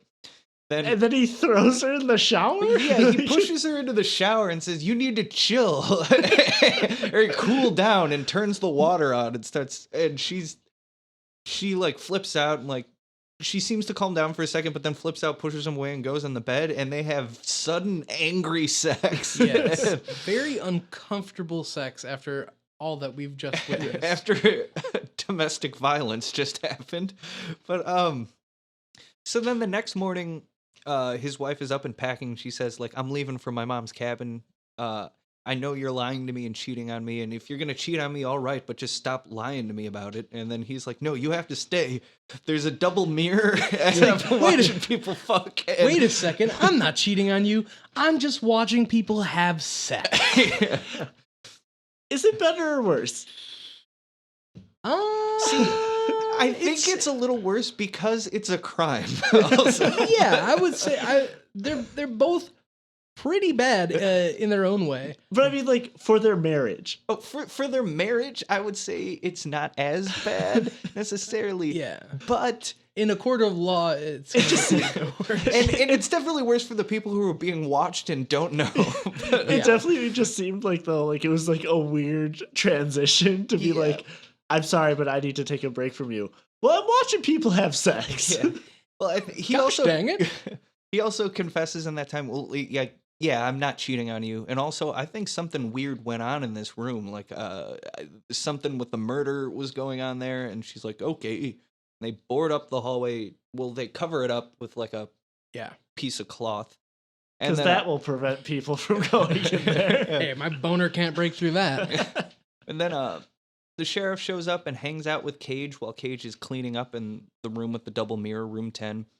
Cop says he really needs to talk to Ben, the guy who sold the place, and he just can't get a hold of him. Like, "Cage, you got this. You got to help me." And he's like, he says he knows about Cage's past of domestic disputes and cheating and their daughter dying because of negligence and his wife being addicted to drugs. And he's like, "I know all that." And it's kind of like implying that he's like blackmailing him into helping him find Ben. So, but like, blackmailing for what? Yeah, everybody knows. Like, this was like already. in the news for like wherever they were, like, and it's not. They weren't charged with negligence. Yeah. Like, there was just like there's rumors of negligence. It seemed like, if anything, maybe he was trying to frame Nicolas Cage for the death of his daughter or something. Yeah. But so he believes Ben did something and he wants Cage's help. So Cage tells him also about Chrissy, BDSM lady, and says, like, "She's pretty weird. You should look into that." And he's like, "All right." So then Cage frantically finds a way to talk to Ben. He goes through a bunch of different call numbers after the cop leaves. Yes. After the cop leaves. Sorry. And he calls Ben, and finally Ben's like, "Hey, don't talk to me. Meet me at this spot in the desert. All right, bye." Immediately hangs up. Cage drives out there, meets with Ben, who walks out with a Geiger counter for some reason. Never explained. Don't understand it. Yeah. See, like, there's so much of this movie where it's just like, what was the point of doing any of this? Yeah. Because, like, he walks out to the desert, meets him, and he's like, "Yeah, sorry, I was a voyeur." And he's like, "Okay." And then he just gets shot. Yeah, that was... He gets literally sniped out of nowhere in the middle of the desert. Yeah, just killed. And you don't know who did it. You're Or kinda why. Or why. You're kind of led to believe later it might be the cop, but it wouldn't really work the He would have to timeline be out. in two places at once. Yeah. So it was definitely one of the creepy inbred kids across the street. Yeah. Oh, it wasn't the cop that killed him? I mean, I thought it was the cop that killed him. I it's supposed assumed to it be. would have had to have been the cop, but it doesn't make sense because when Cage gets back, the cop's already there, and they had to travel the same amount of distance, and the cop was somewhere in the hills or wherever. So I don't know. Yeah, But it just does. It doesn't line up, Mhm. so it's kind of confusing. But Ben also, before he was shot, was saying to Cage, like, "You got to get out of there. You got to leave. Just get your wife and leave, man. It's a terrible place." But then he gets shot mid. But, like, why? I don't Like, know. that's what I still don't understand is, like, They're it- trying to imply that like bad things happen there or whatever, but like Mhm. all we know about is one girl who died in the pool. Yeah. Which I mean, yes, that's bad, Mm. but like in the life of a motel, Yeah. that's Bad probably- things are gonna happen at most Yeah. motels. Yeah. Honestly. But- Maybe he it's- was referring to all the trucker jizz in room 10. But like even like that, like it seemed like he was just admitting to like, yeah, I watch people fuck, and it's like, okay, you can. Bad things happen in this town, and I'm the cause of them. Yeah. Like and I jack off to him all the time. like it sounded like he was implying like the hotel's like haunted or some shit like that, where I thought it was gonna go somewhere, Mm-hmm. but then no, Nothing. it's just no. Was it not haunted? Was it not haunted? It's haunted with the ghosts of all the children that could have been born if that trucker didn't pull out. But he has so many daughters. he does. He does have a lot And of he could daughters. have so many more, but he could have granddaughters. No. Granddaughters that I bet are pretty hot, and he could fuck them. But so he goes back and finds his place in the motel because they live on site at the motel. It's torn apart. The sheriff's car is in the parking lot, and his wife is gone. He can't find her. So he sees somebody's in room 10 because he sees the blue lights on that are always in there. He sneaks in through the secret mirror room and starts looking, and he sees his wife is tied up there, and the sheriff's holding her hostage, saying like, well, I wanted to kill your husband in front of you and then fuck you, but I guess I can't do that now, so I'm just gonna fuck you. And then Cage breaks through the mirror and tackles the cop. They have the cop sees the mirror and says, so that's how Ben knew what I did. So I guess like Ben was trying to get out because he knows like cop is in on some murders or something. Yeah. And after a struggle, Cage shoots the cop, frees his wife. They get in his truck and leave. But while they're trying to leave, Tommy shows up and he's like, hey, is room 10 free? I'm here to fuck my daughters. and that's the end of the movie. They drive away while a bunch of people stare at them, and that's it. This movie had like we cut out so many scenes because they're all garbage. Like I don't know how many times we had a scene where Nick Cage is standing in front of the window. Yeah, there's a lot of that. Yeah. For like long periods of time. Yeah, there's a scene where his wife even watches catches him like watch a window. watching through hot lady's window. Yeah. She's like, this boy ain't right. Yeah. But yeah, my overall thoughts on this movie. Writing was pretty bad. Characters not well drawn out. But the cinematography was really nice. There were a lot of good shots and framing, good like semi-long takes. And I do kind of like drawn out movies that are atmospheric. And this has a good atmosphere to it. It just doesn't deliver and utilize that atmosphere in a very good way. Which for me is a detriment to this movie.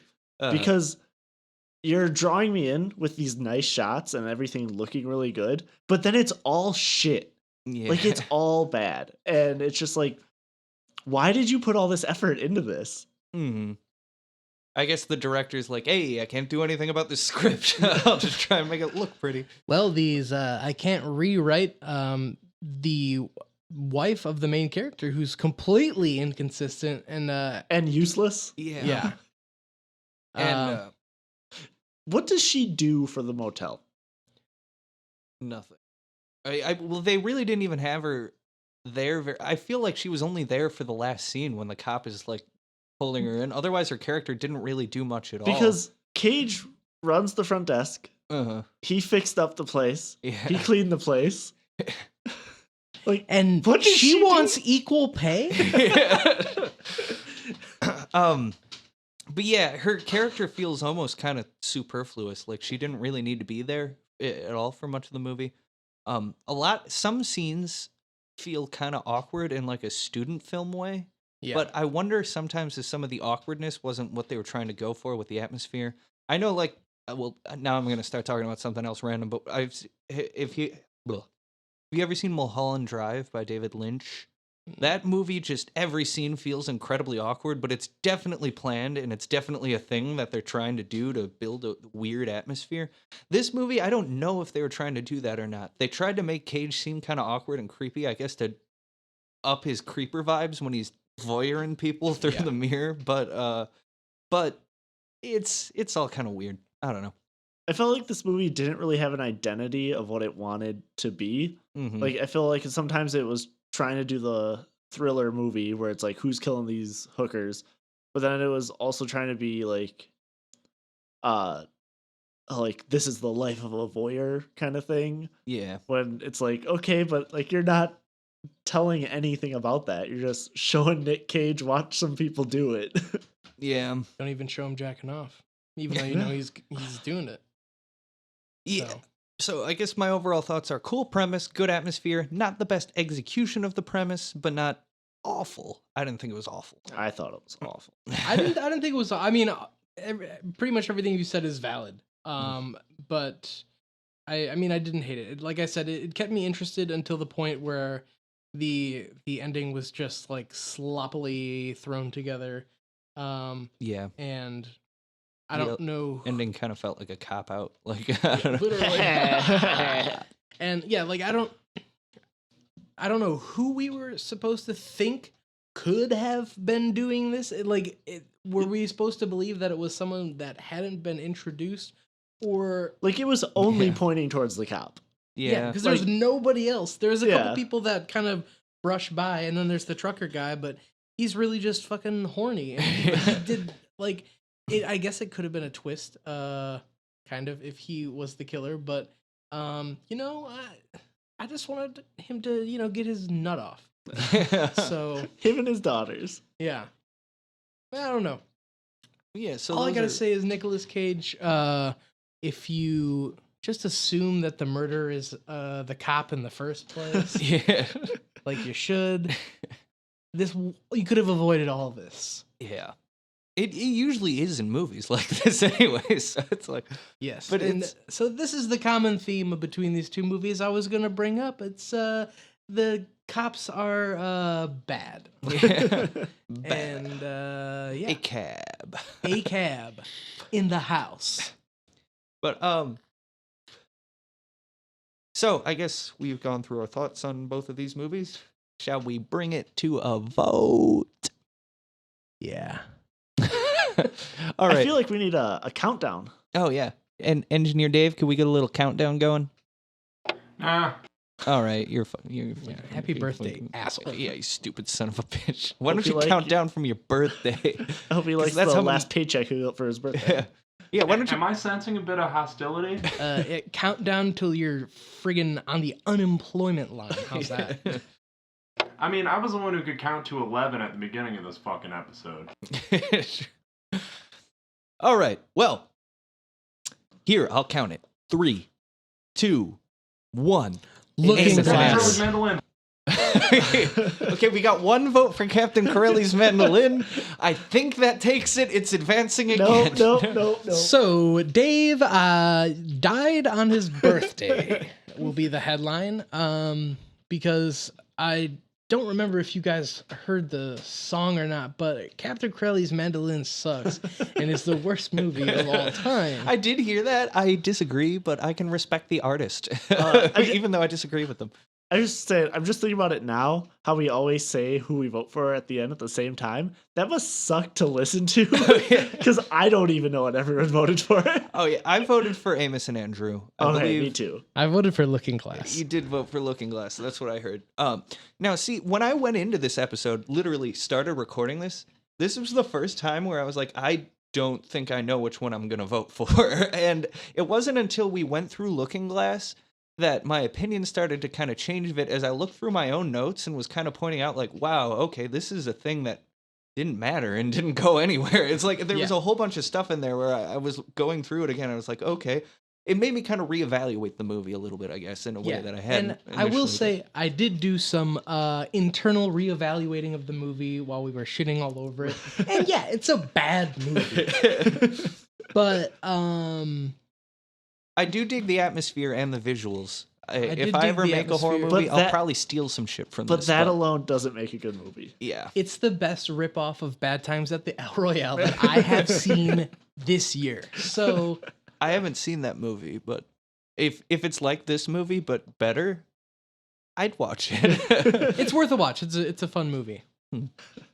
So watch Amos and Andrew and And Bad Times at at the El El Royale. And Hold on here. I got to bring up the bracket again because I don't recall what the next two are off the top of my head. oh, that's a good call. Usually I check that beforehand, but I suck at this. Yeah. So You're telling me you don't have it memorized for every single one? I you know, did there's for not about that a many week, but movies, I- so I mean it can't be that bad. So next week it is Inconceivable versus 211. Inconceivable. 211. 211, which is like 9/11, but 7 months earlier. Yeah. It was the planning phase of Al Qaeda featuring George W. Bush. I don't think that's gonna make the final edit. So, Al Qaeda did nothing wrong. Leave that in. Actually, just put that in at the beginning. oh, believe me, I got some good sound bites from this one. Him saying Al Qaeda did nothing wrong. You said, so then I'm fucking a shark girl. And then, You know what? I don't see anything wrong with saying that you're fucking a shark girl, as long as both parties consent. I just want to say her name is Mako, and that is great. can the shark girl even consent? Is she more shark or human? I don't know that a shark can consent. This might be a bad time to bring it up, but she kind of rapes you in the game. Oh, okay. She So I'm rapes not on you. her. I'm not Yes. on her side. And also, if this game wanted to be a little bit more realistic, I feel like the shark girl would have been a white woman. So Arlo left the band again. Oh, god damn it. What? How does this much change happen in the space of like 2 hours? We're talking about a group of men with strong personalities who also hate each other. how many times do the members quit the band when we're not here? Because if it's the same frequency, they need like a group therapist. They need Well, to it's do been like a couple, just to inform the audience, it's been a couple of weeks since we've recorded because I've been in Europe doing the Scandinavian leg of the tour. Yeah, he was And, doing a hedonism. On a daily basis, somebody quits. It's a rough situation. You know, I understand it and I respect them for it, but, you know, it looks like we're looking for a vocalist yet again, which is how we closed out, I believe, the last episode, or maybe that was the episode before. Yeah, that was 2 back, I think. But it's rough there. Is Arlo back to his folk singing? Well, yeah, he's been focusing a lot on the folk singing, but yeah, he had a big disagreement with John. Kits. He prefers not to be called John. They always put that on. Understandable. He is threatening to quit as well because people keep referring to him as John Kits and not just Kits. Which, you know, it's a complicated situation. I understand because he's a monster behind the kit and he wants to be recognized for that, and I get it. It's just, you know, it's a challenge. It really is a challenge to get all these guys on the same page. Yeah. I just feel It bad for sounds the like a people who rough have to time. fucking edit their Wikipedia page Yeah, seriously. every time they break up and get back together. You know, sometimes they have those graphs on Wikipedia where it has a bar for like Yeah. this member played this instrument for that time. Just like- they would be like the same bars up to this point, but just have a bunch of holes in them Yeah. randomly. So, It's a tricky situation. It really is. I mean, editing the Wikipedia even, you know, I agree. The graph has been just totally out of control at this point. Have they well, as they considered? say. I'm sorry. What were you going to say? Oh, I was going to say, as they say, it's tricky to rock a rhyme. That's right on time. It's tricky. It's tricky. It's pretty tricky. But have they considered like a group therapy setting, like some kind of monster situation? Oh yeah, we can film it. Yeah. We tried to do that, and Vincent hit somebody in the head with a bottle, if you recall. Oh yes, Right. I do recall that. And then who was it that was huffing nitrous in the basement? Was that not you? Or is that somebody? That was somebody in the band. It was Vincent. That was, yeah. Well, national pleasures and strife, but we have had a good time recording this one, I would say. So I've I don't never think loved you we're guys breaking more. up anytime soon, except Dave. He might be gone. Yeah. I mean, he's been off the payroll legally for 4 weeks now. So I don't think he's noticed. We actually haven't sent him a check in like 3 months. I've been sending him don't bring it up envelopes of while he's Monopoly listening. money. Don't bring it up while he's listening. I don't want to... I mean, I'm making good money from National Pleasure, but Also, a bit of a stretch to assume that he's listening just because he's. That is true. Anyways, Well, best of luck to those boys. And I just know that each and every one of them is in the G-Force gang. G-Force gang. And Nick's coming around. Oh, fuck. Nick's coming around. It's catchy. It's catchy. I'll say that. It's like I want. Can I be a member of the G-Force gang that hates G-Force? Nope. No, because G-Force is the most wholesome thing that has ever been. G-Force is life. G-Force is life. G-Force is my spirit animal. And I've actually mirrored my life according to G-Force. oh, me too. Well, I Nick, now- if you want to start the D-Force gang, I'm in. All right. I now I don't We'll drive start to our work. own I gang. just get a giant hamster ball. Blackjack. Oh, nice. I actually I live in a pet store now. Oh, So I was gonna do that, but like the rent was too high. the rent was too damn high. We should make a party about that. I think we're done here. Hey, bye-bye. See you next time. Captain Corelli's mandolin sucks. Bitch! Cage fight. Oh yeah. Cage fight. Nicholas Cage. This has been a solid work production. Solid work. Solid work. Solid work. Hey, solid work.